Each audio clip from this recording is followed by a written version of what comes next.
Hello दोस्तों। So it's Monday and Monday is the time for combat question solving. तो मैं हूं तुम्हारा mentor friend Manish Purohit. I'm a former scientist और मैं अन अकेडमी पे जेई की फिजिक्स पढ़ा रहा हूँ और आज अपन कुछ कॉम्बैट के क्वेश्चन सॉल्व करने वाले हैं। चालू करने से पहले थोड़ा सा अपने बारे में बता दूं दोस्तों। मैंने मेरी डिग्री बिट्स पिलानी से करी है। I am a TEDx speaker and I am founder of nimbus education. एक यूट्यूब चैनल भी है और एक फिजिक्स कोचिंग। 5 साल से ज़्यादा हो गया मुझे पढ़ाते हुए और इस साल 2021 में जेई मेन में मेरे एक स्टूडेंट के फिजिक्स में 100 on 100 आए, यानी 100 परसेंटाइल भी आए और 100% भी उसने स्कोर किया।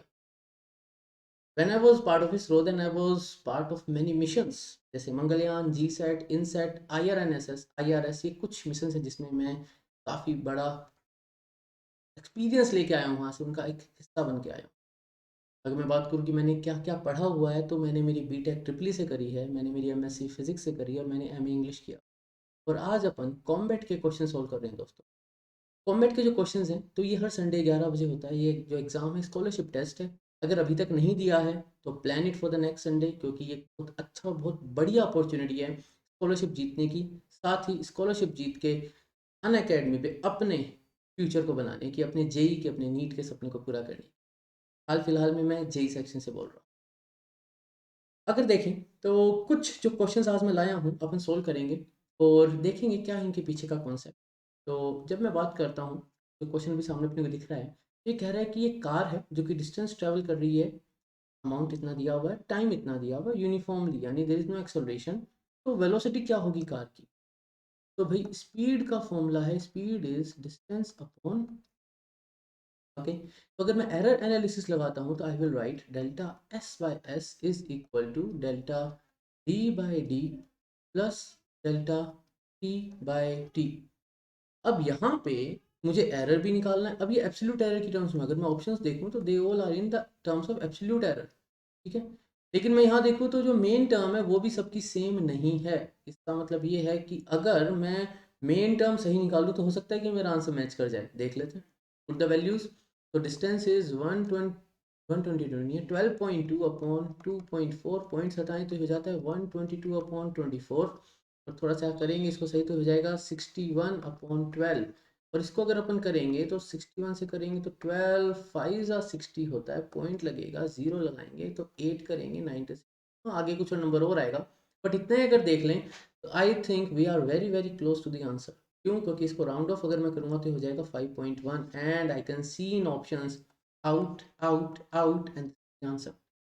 यानी अपने को 0.18 वाली टर्म निकालने की ज़रूरत भी नहीं पड़ रही है, लेकिन स्टिल अगर तुमको निकालने की इच्छा है, सॉल्व करने की इच्छा है, तो यहाँ पे मैं डेल्टा एस की बात कर रहा हूँ। तो delta S upon 5.1 is equal, delta D की बात करूँ तो डिस्टेंस में 0.7 अपॉन 12.2 प्लस 0.3 अपॉन 2.4। एंड इसको सोल्व करके तुम इसको भी कंफर्म कर सकते हो, but right now there is no need because मेरा आंसर मैच कर गया। Right, and why to waste time because it's race against time. Okay, दूसरा क्वेश्चन देखिए क्या कह रहा है। देख के पता चला डायमेंशनल एनालिसिस का क्वेश्चन है और डायमेंशनल एनालिसिस की यही सबसे बढ़िया बात है कि हो सकता है कि आपको कोई फॉर्मूला न पता हो, लेकिन आपको ये पता है कि वो किस किस चीज़ पे डिपेंड करती है एंटिटी, तो आप डायमेंशनल एनालिसिस लगा के एक्सप्रेशन डिराइव कर सकते हैं। यहाँ पे क्या बात हो रही है, यहाँ पे वेलोसिटी ऑफ वाटर वेव, ठीक है, ये एक्सप्रेशन दिया हुआ है। वेवलेंथ भी डिपेंड करती है, तो वेलोसिटी यानी मीटर पर सेकेंड, ये डिपेंड करती है वेवलेंथ यानी मीटर पे। ये डिपेंड करती है डेंसिटी ऑफ वाटर पे यानी केजी अपॉन मीटर क्यूब पे। और दे रखा है एक्सेलरेशन ड्यू टू ग्रेविटी यानी मीटर पर सेकंड स्क्वायर पे। कैसे रिलेशन देखें तो G to the power X यानी मीटर पर सेकंड स्क्वायर की पावर एक्स, लेमडा की पावर एक्स यानी मीटर की पावर एक्स, डेंसिटी की power of zero, then this goes to one. तो ये तो पिक्चर की बात हो गया, हटा दो इसको, तो भूल जाओ इस चीज़। Okay, now it looks very simple. तो metre upon second and here I can see square, square हो जाएगा। तो metre square upon second square is equals to some constant के। ठीक है, डायमेंशनल एनालिसिस अभी कर रहे हैं तो के नहीं लिखते हैं। ये हो जाएगा metre to metre upon 2x to the power 2x and second की पावर भी 2x। oh, comparing the coefficients I'll get x is equals to 1 and this is so simple, out out out, answer is b। Dimensional analysis दोस्तों बहुत बड़ा tool है and इस type के question, ये तो काफ़ी स्ट्रेट फॉरवर्ड था, लेकिन इसको थोड़ा सा घुमा दिया जाए, ऐसे क्वेश्चन जेई एडवांस में भी आ जाते हैं और जेई मेन में भी आ जाते हैं, आते हैं, काफ़ी बार आए हैं। If you solve the PYQs you will see. तो you have to really work hard on this because ये तो काफ़ी छोटा क्वेश्चन था, लेकिन क्वाइट अ पॉसिबिलिटी। अगर एडवांस की मैं बात करूँ तो क्वेश्चन काफ़ी लेंदी आ जाते हैं, आसान है, स्कोरिंग है, लेकिन लेंदी है, तो टाइम ले जाएंगे, तो मेरे को स्पीड चाहिए। अगला सवाल देखें क्या कह रहा है। Okay, so question is I think about kinematics, height वगैरह दिख रही है ना।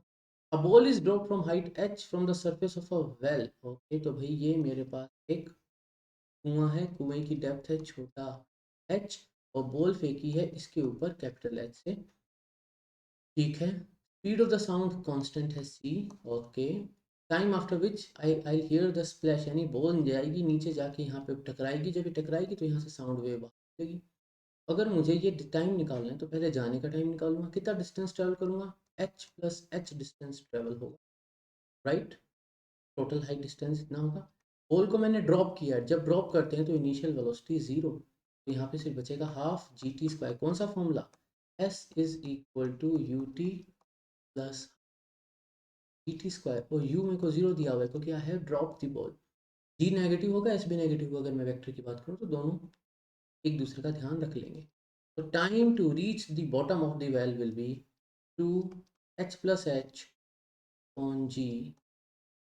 ओके, अब यहाँ से साउंड ऊपर आएगी, तो time to reach my ears, sound मेरे कानों तक पहुँचेगी, तो h plus h distance travel करना है, स्पीड सी दी हुई है यहाँ पे मुझे। तो टोटल टाइम क्या होगा अभी, t1 प्लस t2। देखिए ऑप्शन h माइनस एच तो कभी आया ही नहीं, h माइनस एच भी अपने नहीं आया h। Okay, so here we go, answer is C. But then this is quite simple. अब यहाँ पे मैं बता दूं दोस्तों तुमको, एक बार इसी चीज़ पे शायद 2017-18 में जेई एडवांस में एरर एनालिसिस का क्वेश्चन आ गया था, इसी कॉन्सेप्ट को यूज करके they can turn any question in any kind of a concept question. देखें, तो भाई एक और सवाल है, क्या कह रहा है, pitch of a screw gauge is 0.75। Okay, pitch दी हुई है मुझे 0.75 M. Okay, circular scale with division 50 division है, तो सर्कुलर स्केल डिवीजन कितने 50, तो फॉर्मूला कहता है भाई लीस्ट काउंट निकालना है, तो पिच को डिवाइड कर दो number of circular scale division, ठीक है, इक्वेशन 1 कह देते हैं। फिर ये क्या कह रहा है, thickness of thin iron sheet। okay, before starting the measurement it is found that when the two jaws of the screw gauge are brought in contact, तो 10th डिवीजन कोइंसाइड कर रहा है, यानी there is a zero error, तो छोटे वाला जो है 10 हो गया, ठीक है, इनटू लिस्ट काउंट कर देते हैं इसको रीडिंग के लिए, तो ये हो जाएगा 0.75/50। लेकिन ये पॉजिटिव है कि नेगेटिव, ये जीरो एरर है, ये तो बात समझ में आ रही है, this is zero error, but positive की नेगेटिव कैसे पता चलेगा, zero of the main scale is बेयरली visible, it's a negative zero error, negative zero है, बेयरली विजिबल है यानी नेगेटिव जीरो है, ठीक है भाई। क्वेश्चन 2 अब क्या कह रहा है, थिकनेस क्या होगी शीट की, अगर ये है मेन स्केल, ओके, तो 0.42 मेन स्केल रीडिंग है, और प्लस 30 डिवीजन सर्कुलर स्केल पे, तो 30 इंटू लीस्ट काउंट यानी 30 into 0.75/50, and zero error is negative, तो फाइनली यहाँ पे ऐड हो जाएगा 10 इंटू 0.75 ओके।